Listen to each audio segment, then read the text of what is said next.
ನಮಸ್ಕಾರ, ನೀವು ನೋಡ್ತಾ ಇದ್ದೀರಾ ತೇಜಸ್ ನ್ಯೂಸ್ ಕನ್ನಡ. ನಾನು ನಿಮ್ಮ ಸುಷ್ಮಿತಾ. ಹೈದರಾಬಾದ್ ವಿಮಾನ ನಿಲ್ದಾಣದಲ್ಲಿ ಅಭಿಮಾನಿಗಳಿಂದ ಸಾಗರ ಖಂಡ್ರೆ ಅವರಿಗೆ ಅದ್ದೂರಿ ಸ್ವಾಗತ. ಜಹೀರಾಬಾದ್ ತಾಲೂಕಿನ ಕೇತಕಿ ಸಂಗಮೇಶ್ವರ ದೇವಸ್ಥಾನ ಹಾಗೂ ಶ್ರೀ ಸಿದ್ಧಿವಿನಾಯಕನ ಮಂದಿರಕ್ಕೆ ಸಾಗರ ಖಂಡ್ರೆ ಅವರಿಂದ ವಿಶೇಷ ಪೂಜೆ. ಶಹಾಪುರ ಗೇಟ್ ಬಳಿ ಪಕ್ಷದ ಕಾರ್ಯಕರ್ತರು ಹಾಗೂ NSUI ಪದಾಧಿಕಾರಿಗಳಿಂದ ಸಾಗರ ಖಂಡ್ರೆ ಅವರಿಗೆ ಅದ್ದೂರಿ ಸನ್ಮಾನ. ಶಿವನಗರದ ಕಾಂಗ್ರೆಸ್ ಪಕ್ಷದ ಕಾರ್ಯಾಲಯದಲ್ಲಿ ಸನ್ಮಾನ. ಲೋಕಸಭೆ ಚುನಾವಣೆಯಲ್ಲಿ ಆಗುವ ಗೆಲುವು ಬರೀ ನನ್ನ ಗೆಲುವು ಮಾತ್ರವಲ್ಲ, ಅದು ಪಕ್ಷದ ಕಾರ್ಯಕರ್ತರ ಗೆಲುವು. ಸಾಗರ ಖಂಡ್ರೆ ಸಮಸ್ಯೆ ಕೇಳುವವರೇ ಇಲ್ಲ, ಹಾಗಾಗಿ ಸಮಸ್ಯೆ ಕೇಳಲೆಂದೇ ತಾಲೂಕುವಾರು ಕಚೇರಿ ಸ್ಥಾಪನೆ. 24 ತಾಸು ಜನರ ಸಂಪರ್ಕಕ್ಕೆ ಬರುವ ಪ್ರಯತ್ನ ಮಾಡ್ತೇನೆ. ಟಿಕೆಟ್ ನೀಡಿದ ಪಕ್ಷದ ವರಿಷ್ಠರಿಗೆ ಕೃತಜ್ಞತೆ ಸಲ್ಲಿಸಿದ ಸಾಗರ ಖಂಡ್ರೆ. ಸಾಗರ ಖಂಡ್ರೆ ಒಬ್ಬ ಸಮರ್ಥ ಅಭ್ಯರ್ಥಿ. ಮೋದಿ ಅಲೆ ಎಲ್ಲ ಡಂಬಾಚಾರದ ಸುಳ್ಳು ಮಾತು. ಇನ್ನೇನಿದ್ರೂ ಕೂಡ ಕಾಂಗ್ರೆಸ್ ಅಲೆ ಇದೆ. ನಮ್ಮ ಅಭ್ಯರ್ಥಿ ಗೆಲ್ಲುವುದು ಶತಸಿದ್ಧ. ಬಸವರಾಜ ಜಾಬಶೆಟ್ಟಿ. 50 ವರ್ಷಗಳಿಂದ ಖಂಡ್ರೆ ಕುಟುಂಬವನ್ನ ನೋಡ್ತಾ ಇದ್ದೇನೆ. ತ್ಯಾಗಮಯಿ, ದಿಟ್ಟ, ಧರ್ಮನಿಷ್ಠೆ, ರಾಜಕೀಯ ನಿಷ್ಠೆ ಹೊಂದಿದ ಖಂಡ್ರೆ ಕುಟುಂಬದ 5ನೇ ತಲೆಮಾರು ಸಾಗರ ಖಂಡ್ರೆ ಗೆಲುವು ಖಚಿತ. ಬಾಬುರಾವ್ ತುಂಗ ಹೇಳಿಕೆ.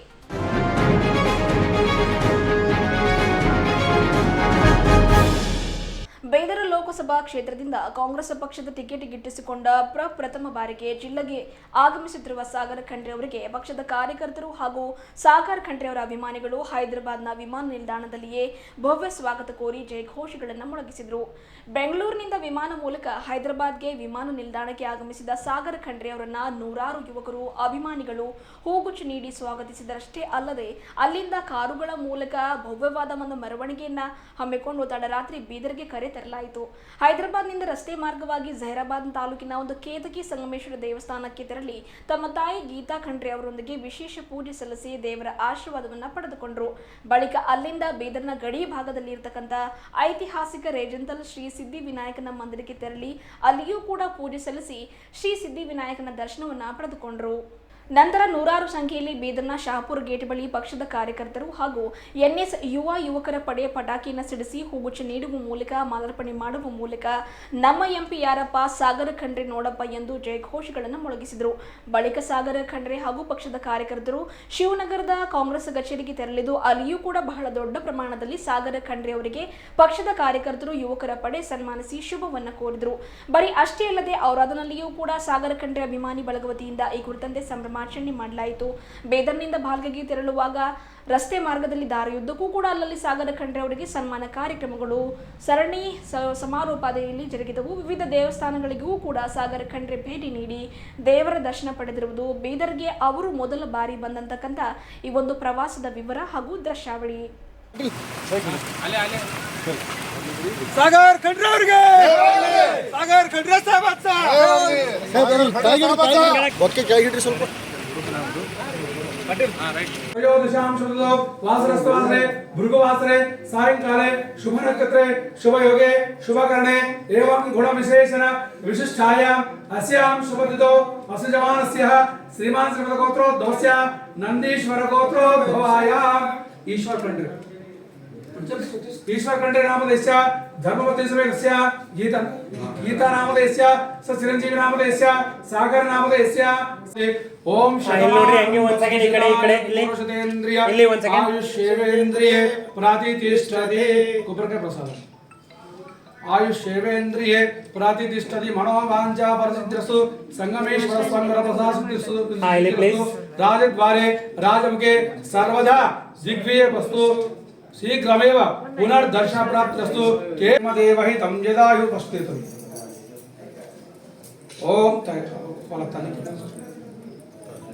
ओम अकाल मृत्युहरणं सर्वव्याधि निवारणं समस्त पापक्षेकरं संगमेश्वर स्वामी तीर्थ पादोदकं पावनं शुभम् अकाल मृत्युहरणं सर्वव्याधि निवारणं समस्त पापक्षेकरं संगमेश्वर स्वामी तीर्थ पादोदकं पावनं शुभम् नेत्राजन्यान् कृत्वा कण्णीर ओम नमः शंभवे च मयोभवे च नमः शंकराय च महेश्वराय च नमः शिवाय च शिवधराय च ओम शिव शिव उत्तिष्ठन्तु मधुचाचाः सर्वे ते भूमिवर्गाः एतेषां योगिना ब्रह्म कर्म समारभे ओम भोः ओम भवः ओम स्वः ओम स्वाहा ओम जनः ओम तपः ओम सत्यो ओम दशरथवरेण्यं भर्गो देवस्य धीमहि धियो यो नः प्रचोदयात् पुष्पवान् प्रजावान् पुष्पान् भवति चंद्रमाव अपां पुष्पम् पुष्पवान् प्रजावान् पुष्पान् भवति य एवं वेद योपामायतनं वेद आयतनवान् भवति अग्निर्वा अपामायतनम् आयतन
ಬೀದರ್ನ ಶಿವನಗರದ ಕಾಂಗ್ರೆಸ್ ಪಕ್ಷದ ಕಾರ್ಯಾಲಯದಲ್ಲಿ ಸಾಗರ ಖಂಡ್ರೆ ಅವರಿಗೆ ಅದ್ದೂರಿ ಸ್ವಾಗತ ಕೋರಲಾಯಿತು.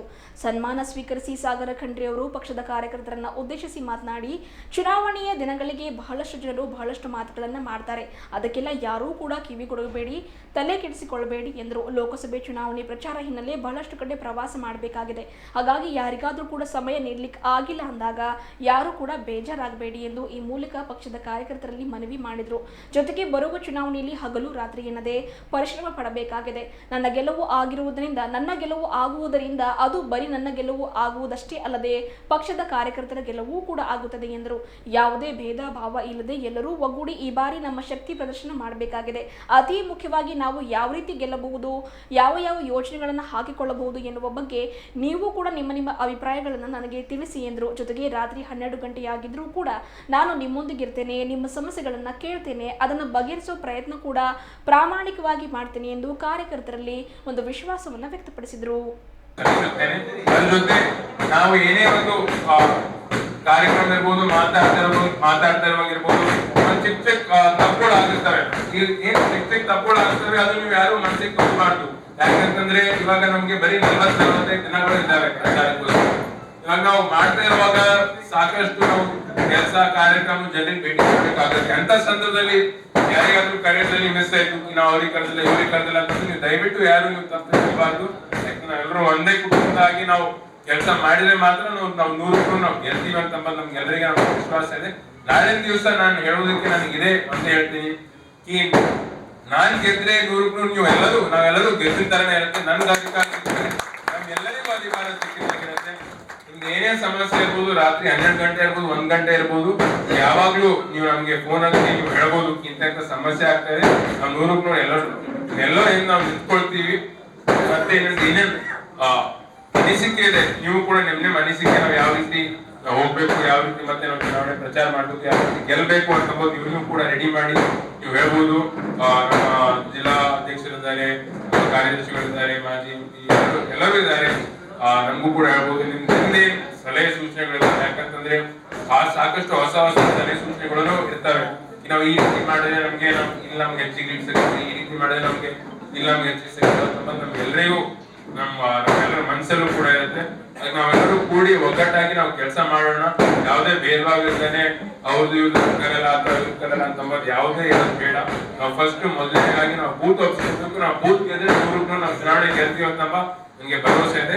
ಹಾಗೂ ಎಲ್ರಿಗೂ ಇವತ್ತು ಸಮಯ ಕೊಟ್ಟಿದ್ದೀರಿ, ನನಗೆ ಬಹಳ ಒಳ್ಳೆ ಸನ್ಮಾನ ಮಾಡಿದ್ರಿ. ಎಲ್ರಿಗೂ ನಾನು ಧನ್ಯವಾದ ಹೇಳುತ್ತಾ, ಹಾಗೂ ಸರ್ ಪ್ರಸಾದ ಮಾಡ್ತಿದ್ದಾರೆ, ನಾವೆಲ್ಲರೂ ಪ್ರಸಾದ ಮಾಡಿ ನಾವು ಮುಂದೆ ಹೋಗೋಣ ಅಂತೇಳಿ. ಯಾಕಂದ್ರೆ ಮತ್ತೆ ಕೊಡೋ ಕಂಡಾಗ್ತಿದೆ 10 ಗಂಟೆಗೆ ಮತ್ತೆ ಎಲ್ಲ ಎಲ್ಲಾ ಕಡೆಯೂ ಪ್ರವಾಸ ಮಾಡಿ ಸನ್ಮಾನ ಸ್ವೀಕರಿಸಿದ ಬಳಿಕ ಬೀದರ ಲೋಕಸಭಾ ಚುನಾವಣೆಯ ಕಾಂಗ್ರೆಸ್ ಪಕ್ಷದ ಅಭ್ಯರ್ಥಿಯಾಗಿರುವ ಸಾಗರ ಖಂಡ್ರೆ ಅವರು ಸುದ್ದಿಗಾರರನ್ನ ಉದ್ದೇಶಿಸಿ ಮಾತನಾಡಿದರು. ನನಗೆ ಟಿಕೆಟ್ ನೀಡಿದ ಪಕ್ಷದ ವರಿಷ್ಠರಾದ ಎಐಸಿಸಿ ಅಧ್ಯಕ್ಷರಾದ ಮಲ್ಲಿಕಾರ್ಜುನ್ ಖರ್ಗೆ ಅವರಿಗೂ, ಸೋನಿಯಾ ಗಾಂಧಿ ಅವರಿಗೂ, ರಾಹುಲ್ ಗಾಂಧಿ ಅವರಿಗೂ ಹಾಗೂ ಮಾನ್ಯ ಮುಖ್ಯಮಂತ್ರಿ ಸಿದ್ದರಾಮಯ್ಯನವರಿಗೆ, ಡಿಕೆ ಶಿವಕುಮಾರ್ ಅವರಿಗೆ ಹಾಗೂ ಪಕ್ಷದ ನಾಯಕರಿಗೆ ಎಲ್ಲರಿಗೂ ಕೂಡ ಒಂದು ಕೃತಜ್ಞತೆ ಸಲ್ಲಿಸುವುದಾಗಿ ತಿಳಿಸಿದರು. ಬೀದರ್ ಲೋಕಸಭಾ ಕ್ಷೇತ್ರದಲ್ಲಿ ಟಿಕೆಟ್ ಫೈನಲ್ ಆಗುವುದಕ್ಕಿಂತ ಮುಂಚಿತವಾಗಿ ಆಕಾಂಕ್ಷಿ ಎಂದು ಪ್ರಚಾರ ಮಾಡಿರುವುದು ನನಗೆ ಪ್ಲಸ್ ಪಾಯಿಂಟ್ ಆಗಿದೆ ಎಂದರು. ಈಗಾಗಲೇ ನನ್ನ ಮೇಲೆ ಪಕ್ಷದವರು ವಿಶ್ವಾಸವಿಟ್ಟು ಟಿಕೆಟ್ ನೀಡಿದ್ದು ಜವಾಬ್ದಾರಿ ಇನ್ನೂ ಹೆಚ್ಚಾಗಿದೆ ಎಂದರು.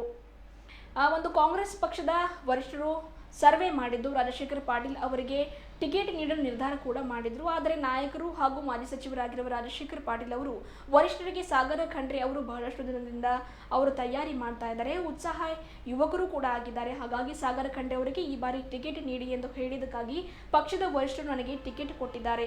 ಹಾಗಾಗಿ ಪಕ್ಷದ ನಾಯಕರ ಸಹಕಾರ ಜೊತೆಗೆ ಜನತೆಯ ಆಶೀರ್ವಾದದಿಂದಾಗಿ ಚುನಾವಣೆಯಲ್ಲಿ ಕಣಕ್ಕಿಳಿದಿದ್ದೇನೆ ಎಂದು ಈ ಮೂಲಕ ಸ್ಪಷ್ಟನೆಯನ್ನು ನೀಡಿದರು. ಸಮಸ್ಯೆಗಳು ಬಹಳಷ್ಟಿವೆ, ಸಮಸ್ಯೆಗಳಿಗೆ ಪರಿಹಾರ ಬೇಕಾಗಿದೆ. ಅದಕ್ಕಿಂತ ಮುಖ್ಯವಾಗಿ ಸಮಸ್ಯೆ ಕೇಳುವವರು ಬೇಕಾಗಿದ್ದಾರೆ. ಹಾಗಾಗಿ ಯುವಕರ ಸಮಸ್ಯೆಗಳನ್ನು ಕೇಳುವುದು, ಅವರ ಸಮಸ್ಯೆಗಳಿಗೆ ಸ್ಪಂದಿಸುವುದು ನನ್ನ ಮೂಲ ಉದ್ದೇಶವಾಗಿದೆ. ಕೇಂದ್ರ ಸಚಿವರಾದ ಭಗವಂತ ಖೂಬಾ ಅವರು 10 ವರ್ಷಗಳಿಂದ ಸಂಸದರಾಗಿ ಕೆಲಸ ಮಾಡ್ತಾ ಇದ್ದಾರೆ, ಕೇಂದ್ರ ಸಚಿವರಾಗಿದ್ದಾರೆ. ಸಚಿವರಾಗಿ ಅವರು ಎಷ್ಟೆಲ್ಲ ಕೆಲಸ ಮಾಡಬೇಕು ಎನ್ನುವ ನಿರೀಕ್ಷೆ ಜನರು ಇಟ್ಟುಕೊಂಡಿದ್ರು. ಆದರೆ ಎಲ್ಲರ ನಿರೀಕ್ಷೆಗೆ ಭಗವಂತ ಖೂಬಾ ಅವರು ಹುಸಿ ಮಾಡಿದ್ದಾರೆ. ಜನರಿಗೆ ಅವರು ಸ್ಪಂದಿಸ್ತಾ ಇಲ್ಲ ಎನ್ನುವ ಮಾತುಗಳು ಆಗಾಗ ಕೇಳಿ ಬರುತ್ತಿವೆ. ಎಲ್ಲರೂ ಹೊಸ ಮುಖ ನೋಡಲು ಬಯಸ್ತಾ ಇದ್ದಾರೆ. ಯುವಕನಾಗಿ ಬಹಳಷ್ಟು ಕಡೆ ಪ್ರವಾಸ ಮಾಡಿದ್ದೇನೆ ನಾನು. ಎಷ್ಟೋ ವಿದ್ಯಾವಂತ ಯುವಕರು ಉದ್ಯೋಗ ಅರಸಿಕೊಂಡು ಬೇರೆ ಕಡೆ ಹೋಗಿ ಕೆಲಸ ಮಾಡ್ತಾ ಇದ್ದಾರೆ. ಇನ್ನೆಷ್ಟೋ ಜನ ಯುವಕರು ಕೆಲಸವಿಲ್ಲದೆ ಮಾನಸಿಕವಾಗಿ ಕುಗ್ಗಿ ಆತ್ಮಹತ್ಯೆ ಮಾಡಿಕೊಳ್ತಾ ಇದ್ದಾರೆ. ಇದು ಬಹಳ ದೊಡ್ಡ ಸಮಸ್ಯೆಯಾಗಿದೆ. ಹಾಗಾಗಿ ಯುವಕರಿಗೆ ಉದ್ಯೋಗ ಕಲ್ಪಿಸುವುದು, ಡ್ರಗ್ ಅಡಿಕ್ಟ್ ಆಗುತ್ತಿರ್ತಕ್ಕಂಥ ಯುವಕರ ಪಡೆಯನ್ನ ಡ್ರಗ್ ಇಂದ ಬಿಡಿಸುವುದು, ಡ್ರಗ್ ಮಾಡಬಾರದು ಎನ್ನುವ ಕುರಿತಾಗಿ ಜಾಗೃತಿ ಮೂಡಿಸುವುದು, ಯುವಕರಿಗೆ ವಿದ್ಯಾರ್ಥಿಗಳಿಗೆ ಸರಿಯಾದ ಸಮಯಕ್ಕೆ ಬಸ್ ವ್ಯವಸ್ಥೆ ಕಲ್ಪಿಸುವುದು, ಸ್ಕಾಲರ್ಶಿಪ್ ಸಮಸ್ಯೆಯನ್ನು ಬಗೆಹರಿಸುವುದು, ಮುಖ್ಯವಾಗಿ ಸಮಸ್ಯೆ ಕೇಳುವವರು ಬೇಕಾಗಿದ್ದಾರೆ ಎಂದು ತಿಳಿಸಿದರು. ಹಾಗಾಗಿ ಮೊದಲು ಸಮಸ್ಯೆ ಬಗೆಹರಿಸಲೆಂದೇ ನಾನು 24/7 ಎಲ್ಲರ ಸಮಸ್ಯೆ ಕೇಳಬೇಕೆಂದು ತಾಲೂಕಾವಾರು ಒಂದು ಕಚೇರಿಯನ್ನು ಮಾಡಿ ಜನರ ಸಂಪರ್ಕಕ್ಕೆ ಬರುವ ಯೋಚನೆಯನ್ನು ಹೊಂದಿದ್ದೇನೆ.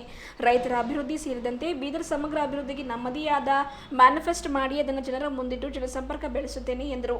ಗ್ಯಾರಂಟಿ ಯೋಜನೆಯಿಂದ ಬಹಳಷ್ಟು ಜನರು ಅದರ ಲಾಭ ಪಡೆಯುತ್ತಿದ್ದಾರೆ. ಇದು ನಮ್ಮ ಗೆಲುವಿಗೆ ಪ್ಲಸ್ ಪಾಯಿಂಟ್ ಆಗಲಿದೆ ಎಂದು ಸಾಗರ್ ಖಂಡ್ರೆ ಅವರು ಮಾತನಾಡಿ ತಿಳಿಸಿದರು. ಮೊದಲನೇಗಾಗಿ ನಮ್ಮ ಕಾಂಗ್ರೆಸ್ ಪಕ್ಷ ವತಿಯಿಂದ ಬೀದರ್ ಲೋಕಸಭಾ ಕ್ಷೇತ್ರಕ್ಕೆ ನನಗೆ ಟಿಕೆಟ್ ನೀಡಿರುವ ನಮ್ಮೆಲ್ಲ ಕಾಂಗ್ರೆಸ್ ಪಕ್ಷದ ಹೈಕಮಾಂಡರಾದ ನಮ್ಮ ACC ಅಧ್ಯಕ್ಷರಾದ ಮಲ್ಲಿಕಾರ್ಜುನ್ ಖರ್ಗೆ ಸರ್ ಅವರಿಗೆ, ಹಾಗೂ ನಮ್ಮ ನಾಯಕರಾದ ಸೋನಿಯಾ ಗಾಂಧಿ ಮೇಡಮ್ ರವರಿಗೆ, ರಾಹುಲ್ ಗಾಂಧಿ ಸರ್ ಅವರಿಗೆ, ನಮ್ಮ ಕರ್ನಾಟಕ ರಾಜ್ಯದ ಮುಖ್ಯಮಂತ್ರಿಗಳಾದ ಸಿದ್ದರಾಮಯ್ಯ ಸರ್ ಅವರಿಗೆ, ಹಾಗೂ KPCC ಅಧ್ಯಕ್ಷರಾದ DK ಶಿವಕುಮಾರ್ ಸರ್ ಅವರಿಗೆ, ಹಾಗೂ ಎಲ್ಲ ಜಿಲ್ಲೆದ ನಾಯಕರಿಗೆ ನಾನು ನನ್ನ ಧನ್ಯವಾದವನ್ನು ಹೇಳುತ್ತೇನೆ. ಇವತ್ತಿನ ದಿವಸ ನೀವು ಅಂದಿನ ಥರ ಭಾಳಷ್ಟು ತಿಂಗಳಾಯಿತು ನಾವು ಪ್ರಚಾರ ಮಾಡ್ತಾಯಿದ್ದೀವಿ. ಇವತ್ತಿನ ದಿವಸ ನಮಗೆ ಟಿಕೆಟ್ ಘೋಷಣೆ ಆಗಿದೆ. ತುಂಬ ಸಂತೋಷವಾಗಿದೆ. ನಮ್ಮ ಮೇಲೆ ಭಾಳ ಜವಾಬ್ದಾರಿನೂ ಕೂಡ ನಮ್ಮ ಪಕ್ಷದವರು ನಮ್ಮ ಮೇಲೆ ಹಾಕಿದ್ದಾರೆ. ಇದಕ್ಕೆ ನಾವು 100ಕ್ಕೆ 100 ನಾವೆಲ್ಲರೂ ಕೂಡಿ ಒಗ್ಗಟ್ಟಾಗಿ ಒಳ್ಳೆ ರೀತಿಯಲ್ಲಿ ಕೆಲಸ ಮಾಡ್ತೀವಿ. ಪ್ರತಿಯೊಂದು ಗ್ರಾಮಕ್ಕೆ ಹೋಗಿ ಯಾವ ರೀತಿ ನಮ್ಮ ಏನು ವಿಷನ್ ಇದೆ ಬೀದರ್ ಜಿಲ್ಲೆಗೋಸ್ಕರ, ಯಾವ ರೀತಿ ನಾವು ಅಭಿವೃದ್ಧಿ ಮಾಡ್ತೀವಿ, ಯಾವ ರೀತಿ ನಾವು ಸಮಯ ಕೊಡ್ತೀವಿ, ನಾವು ಏನೇನು ಸಮಸ್ಯೆಗಳನ್ನ ನಾವು ಸಾಲ್ವ್ ಮಾಡ್ತೀವಿ, ಎಲ್ಲನೂ ಕೂಡ ನಮ್ಮ ವಿಷನ್ ಏನಿದೆ ನಾವು ಜನರಿಗೆ ನಾವು ಮುಟ್ಟಿಸ್ತೀವಿ ಅಂತ ಹೇಳ್ತೀನಿ. ಈ ಒಂದು ಕೇಂದ್ರ ಸಚಿವರಾದ ಭಗವಂತ ಖೂಬಾ ಸರ್ ಅವರು 10 ವರ್ಷದಿಂದ ಸಂಸದರಾಗಿದ್ದಾರೆ. ಇವಾಗ ಜನ ಏನು ನಿರೀಕ್ಷೆ ಇಟ್ಟಿದ್ರು ಯಾವ ರೀತಿ ಅಭಿವೃದ್ಧಿ ಆಗುತ್ತೆ ಸಚಿವ ಸ್ಥಾನ ಸಿಕ್ಕಿದ ಮೇಲೆ, ಆ ರೀತಿ ಅಭಿವೃದ್ಧಿ ಆಗಿಲ್ಲ. ಅದ್ರ ಜೊತೆ ಏನು ರೆಸ್ಪಾನ್ಸ್ ಕೊಡ್ತಾರೆ ಜನರಿಗೂ, ಅದನ್ನು ಕೂಡ ಭಾಳ ಜನರಿಗೆ ಅವರು ಬೇಸರಗೊಂಡಿದ್ದಾರೆ. ಅದಕ್ಕೋಸ್ಕರ ಭಾಳ ಜನ ಹೊಸ ಮುಖವನ್ನು ನೋಡ್ತಾ ಇದ್ದಾರೆ. ಇವಾಗ ನಾನು ಯುವಕನಾಗಿ ನಾನು ಎಲ್ಲ ಕಡೆ ನಾನು ಓಡಾಡಿ ನನಗೆ ಸಮಸ್ಯೆಗಳು ಏನೇನು ಮೇಜರ್ ಸಮಸ್ಯೆಗಳಿದಾಗ ನನಗೆ ಸಾಕಷ್ಟು ನನಗೆ ಅರ್ಥ ಆಗಿದೆ. ಉದಾಹರಣೆಗೆ ಇವಾಗ ಯುವಕರಿಗೆ ನೋಡ್ಬೋದು, ಎಲ್ಲ ಕಡೆ ಭಾಳ ಜನ ಯುವಕರು ಆತ್ಮಹತ್ಯೆ ಮಾಡ್ಕೊಳ್ತಾ ಇದ್ದಾರೆ.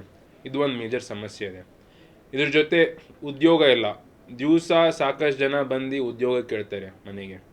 ಇದ್ರ ಜೊತೆ ಸಾಕಷ್ಟು ಯುವಕರು ಡ್ರಗ್ ಅಡಿಕ್ಟ್ ಆಗಿದ್ದಾರೆ, ಬೇರೆ ಅಡಿಕ್ಷನಲ್ಲಿ ತೊಡಗಿದ್ದಾರೆ. ಇದನ್ನೆಲ್ಲ ನಾವು ಯಾವ ರೀತಿ ನಾವು ಸಮಸ್ಯೆನ ನಾವು ಪರಿಹಾರ ಮಾಡಬೇಕು, ಇದನ್ನೆಲ್ಲ ನಮ್ಮದೊಂದು ಯೋಜನೆ ಇದೆ. ಇದನ್ನು ನಾವು ಜನರ ಮುಂದೆ ನಾವು ಇಟ್ಟು ಒಂದು ಮ್ಯಾನಿಫೆಸ್ಟೋ ಮುಖಾಂತರ ನಾವು ಜನರಿಗೆ ನಾವು ಮುಟ್ಟಿಸ್ತೀವಿ. ಈಗ ವಿದ್ಯಾರ್ಥಿಗಳು ಇರ್ಬೋದು, ವಿದ್ಯಾರ್ಥಿಗಳಿಗೆ ಏನು ಸಮಸ್ಯೆ ಇದೆ, ಬಸ್ಸಿನ ಸಮಸ್ಯೆ ಇದೆ. ಸಾಕಷ್ಟು ವಿದ್ಯಾರ್ಥಿಗಳಿಗೆ ಬಸ್ ಟೈಮಿಂಗ್ ಕರೆಕ್ಟಾಗಿ ಬರ್ತಾ ಇಲ್ಲ, ಅಥವಾ ಒಂದೊಂದ್ಸಲ ಲೇಟ್ ಆಗ್ತಾ ಇದೆ, ಅಥವಾ ಎಕ್ಸ್ಟ್ರಾ ಬಸ್ಗಳು ಬೇಕಾಗಿರ್ತವೆ, ಅಥವಾ ಸ್ಕಾಲರ್ಶಿಪ್ ಇಶ್ಯೂ ಇರ್ಬೋದು, ಯೂನಿವರ್ಸಿಟಿ ಪ್ರಾಬ್ಲಮ್ಗಳು ಇರ್ಬೋದು. ಇದು ಎಲ್ಲ ಸಾಕಷ್ಟು ಸಮಸ್ಯೆಗಳಿದ್ದಾವೆ.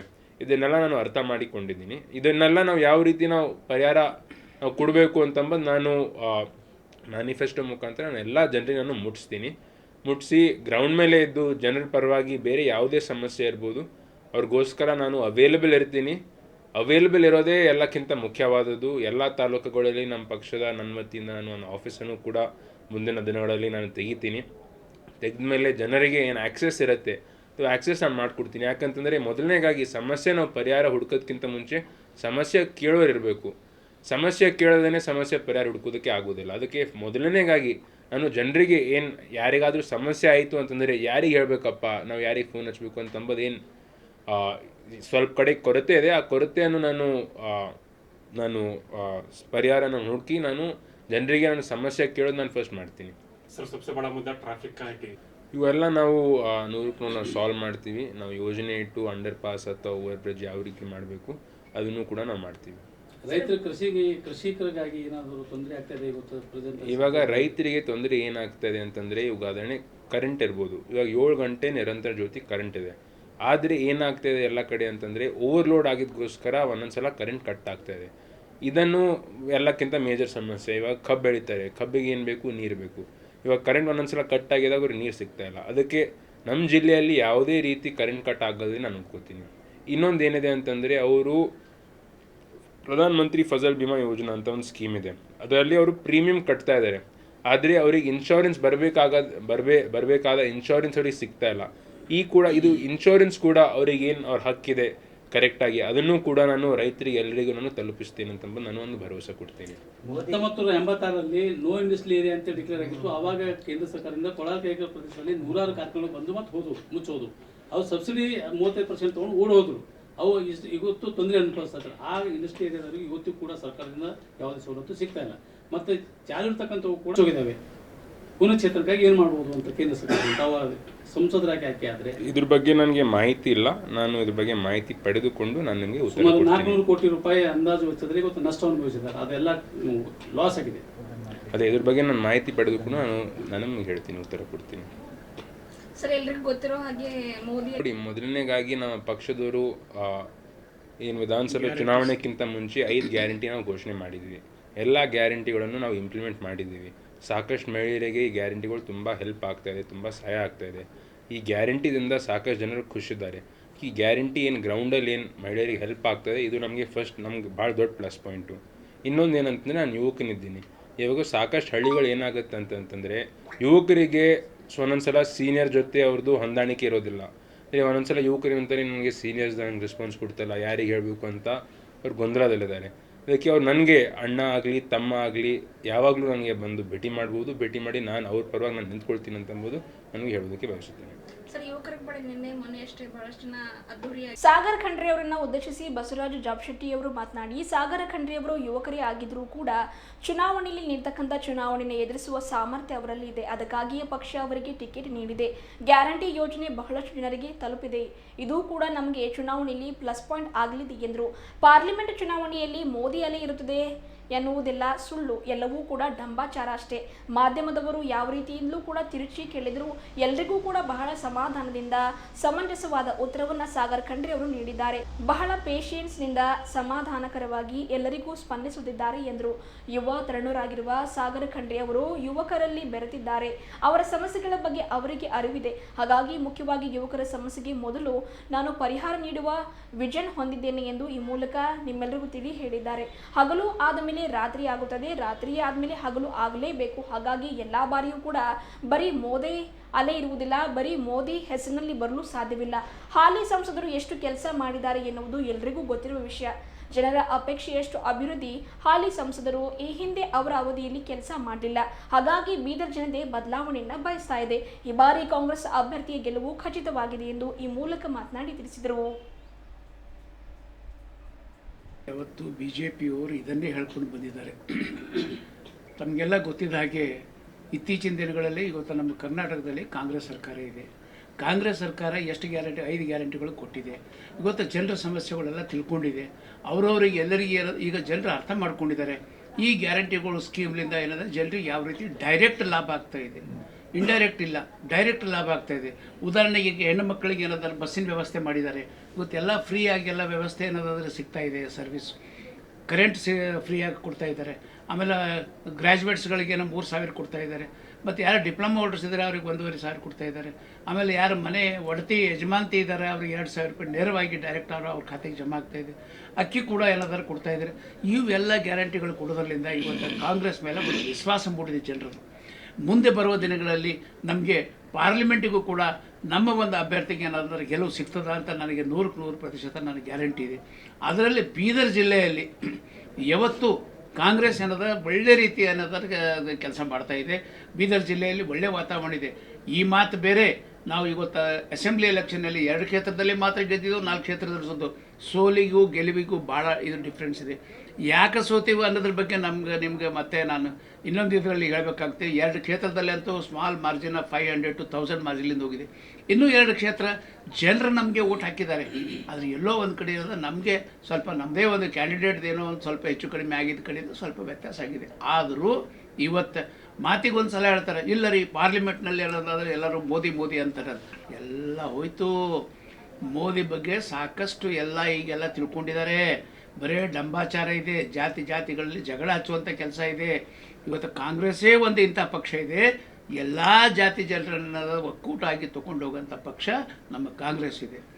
ಯಾವುದು ಸಂದೇಹ ಇಲ್ಲ, ಯಾವುದು ಇದೂ ಇಲ್ಲ, ವಿಚಾರ ಮತ್ತೊಂದು ಮಾತಿಲ್ಲ.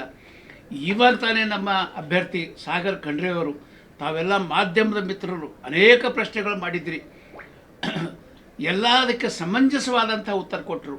ಆಮೇಲೆ ಒಂದು ಮಾತು ತಿಳ್ಕೊಬೇಕಾಗಿದೆ, ಒಂದು ತರುಣರು, ಎರಡನೇದು ಪೇಷನ್ಸ್ ಎಷ್ಟಿದೆ ಅವರಿಗೆ, ಆನ್ಸರ್ ಮಾಡುವಾಗ ಎಷ್ಟು ಒಂದು ಇದರಿಂದ ಭಾಳ ಒಂದು ಸಮಾಧಾನದಿಂದ ನಿಮಗೆ ಆನ್ಸರ್ ಮಾಡಿದ್ದಾರೆ. ಕೆಲವು ಪ್ರಶ್ನೆಗಳು ತಾವೆಲ್ಲ ಕೇಳಿದರೆ ಯುವಕರ ಬಗ್ಗೆ ಸಮಸ್ಯೆಗಳಿದ್ದಾವೆ, ಅದ್ರ ಬಗ್ಗೆ ನೀವೇನು ಇದು ಮಾಡ್ತೀರಿ ಅಂತ ಹೇಳಿದ್ರಿ. ಅದಕ್ಕೂ ಅವ್ರು ಹೇಳಿದರು, ನಾನು ಯುವಕಿದ್ದೀನಿ, ಜನರ ಸಮಸ್ಯೆಗಳು ಯುವಕರು ಯಾರು ಬರ್ತಾರೋ ಅವ್ರಿಗೆ ನಾನು ಒಳ್ಳೆ ರೀತಿ ಸ್ಪಂದನೆ ಮಾಡ್ತೀನಿ ಅಂತ ಹೇಳಿದರು. ಹಿಂದೆ ಹಿರಿಯರು ಬಂದಾಗ ಯುವಕರದ್ದು ಇದು ಏನು ಪ್ರಾಬ್ಲಮ್ ಅಂತ ಆಗಲಿಕ್ಕಿಲ್ಲ. ಬಟ್ ನಾನು ಯುವಕರವಾಗಿ ನೇರವಾಗಿ ಅವ್ರ ಜೊತೆಗೆ ಮಾತಾಡ್ತೀನಿ, ಅವ್ರ ಸಮಸ್ಯೆಗಳು ಬಗೆಹರಿಸ್ತೀನಿ ಅನ್ನುವಂಥ ಮಾತು ಹೇಳಿದರು. ಇಂಡಸ್ಟ್ರಿಯಲ್ ಬಗ್ಗೆ ಕೇಳಿದಾಗ ಕೂಡ ತಾವು ಭಾಳ ವಿಚಿತ್ರವಾದಂಥ ಪ್ರಶ್ನೆಗಳೇನಾದರೂ ಕೇಳಿದರೆ ಅದಕ್ಕೂ ಕೂಡ ಭಾಳ ಸಮಂಜಸವಾದಂಥ ಉತ್ತರ ಕೊಟ್ಟರು. ಬರುವ ದಿನಗಳಲ್ಲಿ ಇಂಡಸ್ಟ್ರಿಯಲ್ ಏರಿಯಾ ಔದ್ಯೋಗಿಕವಾಗಿ ಬೀದರ್ ಜಿಲ್ಲೆಯಲ್ಲಿ ಏನೇನೊಂದು ಹಿಂದೆ ಏನೋದಾದ್ರೆ ಆಗಿದ್ದಂಥ ಘಟನೆಗಳೆಲ್ಲ ಇವತ್ತೇನದ ಮರು ಕಳಿಸಲಾರ್ದಂಗೆ ಒಳ್ಳೆ ರೀತಿಯಿಂದ ಹೊಸ ಇಂಡಸ್ಟ್ರೀಸ್ಗಳಿಗೆ ಅನುಕೂಲ ಮಾಡಿಕೊಡುವಂಥ ವ್ಯವಸ್ಥೆ ನಮ್ಮ ಕಾಂಗ್ರೆಸ್ ಸರ್ಕಾರ ಮಾಡ್ತದೆ. ನಮ್ಮ ಅಭ್ಯರ್ಥಿ ಸಾಗರ್ ಖಂಡ್ರೆ ಅವರು ಮಾಡ್ತಾರೆ ಅಂತ ನಾನು ಒಬ್ಬ ಜಿಲ್ಲಾ ಅಧ್ಯಕ್ಷನಾಗಿ ತಮ್ಮೆಲ್ಲರಿಗೂ ನಾನು ಆಶ್ವಾಸನೆ ಕೊಡ್ತೇನೆ. ಈ ಹಿಂದೆ ನರಸಿಂಹ ಹಗಲಾಗಿದ್ಮೇಲೆ ರಾತ್ರಿ ಆಗಿದ್ಮೇಲೆ ಹಗಲ, ಇದು ನೇಚರ್ ಬದಲಾವಣೆ ಇದೆ. ಜನರು ನೋಡಿದ್ದಾರೆ, ಜನರು ಬೇಸರಪಟ್ಟಿದ್ದಾರೆ. ಇವಾಗ BJP ಕೂಡ ಒಂದು ಟರ್ಮ್ ಆರಿಸಿದ್ರು, ಪುನಃ ಮತ್ತೇನಾದರೂ ಮೋದಿ ಗಾಳಿ ಮತ್ತೆ ಸ್ವಲ್ಪ ಜೋರಾಯಿತು, ಮತ್ತೆ ಒಂದು ಸಲ ಅವಕಾಶ ಕೊಟ್ಟರು. ಈಗ ಮುಂದೆ ಅಂತ ತಪ್ಪು ಮಾಡೋದಿಲ್ಲ. ಮೋದಿಯವ್ರ ಬಗ್ಗೆ ಎಲ್ಲ ಜನ ಚೆನ್ನಾಗಿ ಅರ್ಥಕೊಂಡಿದ್ದಾರೆ. ಕ್ಯಾಂಡಿಡೇಟು ಅವರು ಏನು ಮಾಡಿದ್ದಾರೆ ಅಂತ ಅನ್ನೋದು ನೋಡಿದ್ದಾರೆ. ಅವ್ರದ್ದು ಹೈಯೆಸ್ಟ್ ಪೀಕ್ ಇವ್ರು ಹೇಳಿದಂಗೆ ಒಂದು ಮನುಷ್ಯಂದು ಒಂದು ಲೆವೆಲ್ ಇರ್ತದೆ ಕೆಲಸ ಮಾಡೋದು. ಅವರು ಸಾಕಷ್ಟು ಮಾಡಿದ್ದಾರೆ, ಆದರೆ ಇನ್ನೂ ಜನರ ಅಪೇಕ್ಷೆ ಜಾಸ್ತಿ ಇದೆ. ಅದನ್ನು ಕಾಂಗ್ರೆಸ್ ಸರ್ಕಾರ ಮಾಡ್ಬೋದು ಅಂತ ನನಗೆ ವಿಶ್ವಾಸ ಇದೆ. ಈ ಸಲ 8 ವಿಧಾನಸಭಾ ಮತಕ್ಷೇತ್ರಗಳು ಹೊಂದಿರತಕ್ಕಂಥ ಬೀದರ್ ಲೋಕಸಭಾ ಕ್ಷೇತ್ರದಲ್ಲಿ ಏನು ಸ್ಥಿತಿ? BJPದ ನಾನು ಹೇಳಂಗಿಲ್ಲ, ನಮ್ಮ ಕಾಂಗ್ರೆಸ್ ಅಂತೂ ಬೆಸ್ಟ್ ಅನ್ನೋದಾದ್ರೆ ರಿಸಲ್ಟ್ ಕೊಡ್ತೀವಿ. ಒಂದು ಈಗ ಬಾಲ್ಕಿದವ್ರು ಎಷ್ಟು ಚೆನ್ನಾಗಿ ಮಾಡ್ತಾರೆ ಅದಕ್ಕೂ ಚೆನ್ನಾಗಿ ನಾವು ಬೀದರ್ದವ್ರು ಮಾಡ್ತೀವಿ. ಬೀದರ್ದವ್ರು ಎಷ್ಟು ಚೆನ್ನಾಗಿ ಮಾಡ್ತೀವಿ, ಬೀದರ್ ಸೌತ್ದವ್ರು ಅಷ್ಟು ಚೆನ್ನಾಗಿ ಕೊಡ್ತೀನಿ ಅಂತಂತಾರೆ. ಬೀದರ್ ಸೌತ್ದವ್ರು ಎಷ್ಟು ಚೆನ್ನಾಗಿ ಏನದಂದ್ರೆ ಅವರು ಅಲ್ಲಿ ಹೈಯೆಸ್ಟ್ ಮೆಜಾರಿಟಿ ಕೊಡ್ತಾರೆ ಕಾಂಗ್ರೆಸ್ಗೆ. ಹುಮನಾಬಾದವ್ರು ನಾನು ಅದಕ್ಕೆ ಜಾಸ್ತಿ ಕೊಡ್ತೀನಿ ಅಂತಾರೆ. ಇಂಥ ಒಂದು ಪ್ರೆಷರ್ನಲ್ಲಿ ಬರ್ತಾ ಇದೆ. ಜನರು ಉತ್ಸಾಹ ನೋಡಿದರೆ ಇವತ್ತು ಅವ್ರಿಗೆ ರಿಸೀವ್ ಮಾಡಿಕೊಂಡು ಏರ್ಪೋರ್ಟ್ಲಿಂದ ಇಲ್ಲಿಗೆ ಬರಲಿಕ್ಕೆ 4.5 ತಾಸು ಹಿಡಿದದ. ಇದ್ರ ಮೇಲೆ ಲೆಕ್ಕ ಹಾಕ್ರಿ, ಜನರದ್ದು ಎಷ್ಟು ಪ್ರೀತಿ ಇದೆ, ಎಷ್ಟು ಪ್ರೇಮ ಇದೆ, ಎಷ್ಟು ಕಾಯ್ತಾ ಇದ್ದಾರೆ ಜನರು, ಕಾಂಗ್ರೆಸ್ ಬಗ್ಗೆ ಎಷ್ಟು ಒಲವಿದೆ ಅನ್ನೋದು ಅರ್ಥ ಮಾಡ್ಕೋಬೇಕು ಮಾಧ್ಯಮದ ಮಿತ್ರರು. ಎಷ್ಟು ಮತಗಳಿಂದ ಅಂತರ್ಲಿಂದ ಗೆಲ್ಸ್ಕೊಂಡ್ರಿ? ಅಂತರ್ ಅದು ನಾನು ಈಗ ಅದು ಹೇಳಲ್ಲ, ಮಿನಿಮಮ್ 1 ಲಕ್ಷ ಅಂತರ್ಲಿಂದ ಅಂತೂ ನಾವು ಗೆದ್ದಿದ್ದೀವಿ. 1 ಲಕ್ಷ ಅಂತ 1 ಲಕ್ಷ ಅಂತರ್ಲಿಂದ 4 लाख पार ಅಂತ ಹೇಳ್ತಿದ್ದಾರೆ ಸರ್ ಅವರು. 400 ಪಾರ್ 4 ಲಕ್ಷ ಹೇಳ್ತಾರೋ, 8 ಲಕ್ಷ ಹೇಳ್ತಾರೋ, 10 ಲಕ್ಷ ಹೇಳ್ತಾರೋ, ಹೇಳಕ್ಕೆ ನನಗೂ ಬರ್ತದ. ಸುಮ್ಮನೆ ಒಣ ಹೇಳಿದ್ರೆ ಏನು ಬಂತು? ನಾವು ಏನು ಮಾಡಬೇಕು, ಏನು ಸಾಧನೆ ಮಾಡಬೇಕು, ಅದು ಮುಖ್ಯ ಅದ. ಗೆಲುವು ಎಷ್ಟಲಿಂದ ಗೆಲ್ತೀವಿ ಅದು ಗೆಲುವಿಲ್ಲ. ಆದರೂ ಕೂಡ ನೀವು ಕೇಳ್ತಾ ಇದ್ರಿ 1 ಲಕ್ಷ ಅಂತೂ ನಾನು ಮಿನಿಮಮ್ ಹೇಳ್ತಾ ಇದ್ದೀನಿ. ಏನೆಲ್ಲ ಒಟ್ಟಾರೆ ಈ ಸಲ ಮಾತ್ರ ಮುಂಚಿನ ಕೆಪಿಸಿಸಿ ಸದಸ್ಯರಾದ ಬಾಬುರಾವ್ ತುಂಗಾ ಅವರು ಖಂಡ್ರೆ ಮನೆತನ ಖಂಡ್ರೆಯವರ ಕುಟುಂಬವನ್ನು ಉದ್ದೇಶಿಸಿ ಮಾತನಾಡಿ 50 ವರ್ಷಗಳಿಂದ ನಾನು ಭೀಮಣ್ಣ ಖಂಡ್ರೆಯವರನ್ನ ನೋಡ್ತಾ ಇದ್ದೇನೆ. ಖಂಡ್ರೆ ಮನೆತನ ತ್ಯಾಗಮಯಿ ಕುಟುಂಬವಾಗಿದೆ. ಧರ್ಮ ನಿಷ್ಠೆ ರಾಜಕೀಯ ದೃಷ್ಟಿಯಿಂದ ತಮ್ಮದೇ ಆದ ಸ್ಥಾನ ಮಾನ ಪ್ರತಿಷ್ಠೆಯನ್ನ ಹೊಂದಿದ್ದಾರೆ. ನಾನು ಭೀಮಣ್ಣ ಖಂಡ್ರೆಯವರನ್ನ ನೋಡಿದ್ದೇನೆ. ಅದರಾದ್ಮೇಲೆ ವಿಜಯಕುಮಾರ ಖಂಡ್ರೆ, ಈಶ್ವರ್ ಖಂಡ್ರೆ, ಅಮರ್ ಖಂಡ್ರೆ ಮತ್ತು ಈಗ 5ನೇ ತಲೆಮಾರು ಸಾಗರ್ ಖಂಡ್ರೆ ಅವರನ್ನ ನೋಡ್ತಾ ಇದ್ದೇನೆ. MP ಸೀಟು ಖಂಡ್ರೆಯವರ ಮನೆತನ ಯಾವಾಗಲೂ ಸೇರಬೇಕಾಗಿತ್ತು. 2004ರಲ್ಲಿ ಇಲ್ಲಿ ರಿಸರ್ವೇಷನ್ ಇದ್ದ ಕಾರಣಕ್ಕಾಗಿ ರಾಮಚಂದ್ರ MP ಅವರು ಹಾಗೂ ನರಸಿಂಗ್ ಹುಲ್ಲಾ ಅವರು ಕೂಡ ಭೀಮಣ್ಣ ಖಂಡ್ರೆಯವರ ಆಶೀರ್ವಾದದಿಂದಾಗಿ ಆರಿಸಿ ಬರ್ತಾ ಇದ್ರು. ಹಾಗಾಗಿ ಇಂತಹ ತ್ಯಾಗಮಯಿ ಕುಟುಂಬಕ್ಕೆ ಸೇರಿದ ಸಾಗರ್ ಖಂಡ್ರೆ ಅವರು ಶತಸಿದ್ಧವಾಗಿ 100ಕ್ಕೆ 100% ಈ ಬಾರಿ ಲೋಕಸಭೆ ಚುನಾವಣೆಯಲ್ಲಿ ಗೆದ್ದೇ ಗೆಲ್ತಾರೆ, MP ಸೀಟು ಗಿಟ್ಟಿಸಿಕೊಳ್ತಾರೆ ಎಂದು ವಿಶ್ವಾಸವನ್ನು ವ್ಯಕ್ತಪಡಿಸಿದರು. ಖಂಡ್ರೆಯವ್ರ ವರ್ಕರ್ ಆಗಿದ್ದೀನಿ. ಸುಮಾರು 50 ವರ್ಷ ಭೀಮಣ್ಣ ಖಂಡ್ರೆಯವ್ರ ಸಂಗಾಟ ಇದ್ದೀನಿ. ಭೀಮಣ್ಣ ಖಂಡ್ರೆಯವ್ರಿಗೆ ನೋಡಿದ್ದೀನಿ. ಖಂಡ್ರೆ ಫ್ಯಾಮ್ಲಿ ಬೀದರ್ ಡಿಸ್ಟಿಕ್ದಾಗ ಒಂದು ಭಾಳ ತ್ಯಾಗಮಯವಾಗಿರ್ತಕ್ಕಂಥ ಫ್ಯಾಮ್ಲಿ. ಇದು ಎಲ್ಲ ಧರ್ಮನಿಷ್ಠೆಯಿಂದ ಮತ್ತು ರಾಜಕೀಯ ದೃಷ್ಟಿಯಿಂದ ಸುಮಾರವಾಗಿ ಬೆಳ್ಕೊಂಡು ಬಂದಂಥದ್ದು ಇದು. ನಾನು ಭೀಮಣ್ಣ ಖಂಡ್ರೆಯವ್ರು ನೋಡೀನಿ, ನಂತರ ವಿಜಯಕುಮಾರ್ ಖಂಡ್ರೆಯವ್ರಿಗೆ ನೋಡೀನಿ, ನಂತರ ಈಶ್ವರ್ ಖಂಡ್ರೆಯವ್ರಿಗೆ ನೋಡೀನಿ, ನಂತರ ಅಮರ್ ಖಂಡ್ರೆಗೆ ನೋಡೀನಿ, ಈಗ ಸಾಗರ್ ಖಂಡ್ರೆಗೆ ನೋಡ್ತಾ ಇದ್ದೀನಿ. ಇದು 5ನೇ ತಲೆಯಿದ ಸಾಗರ್ ಖಂಡ್ರೆ. ನಂದು ಒಂದೇ ಒಂದು ಉದ್ದೇಶ ಏನಂದ್ರೆ, ಈ MP ಸೀಟು ಭೀಮಣ್ಣ ಖಂಡ್ರೆಯವ್ರ ತ್ಯಾಗಮಯ ಫ್ಯಾಮ್ಲಿ ಆಗೋದ್ರಿಂದ ಎಂದೋ ಇವ್ರ ಮನೆ ಸೇರಬೇಕಾಗಿತ್ತು.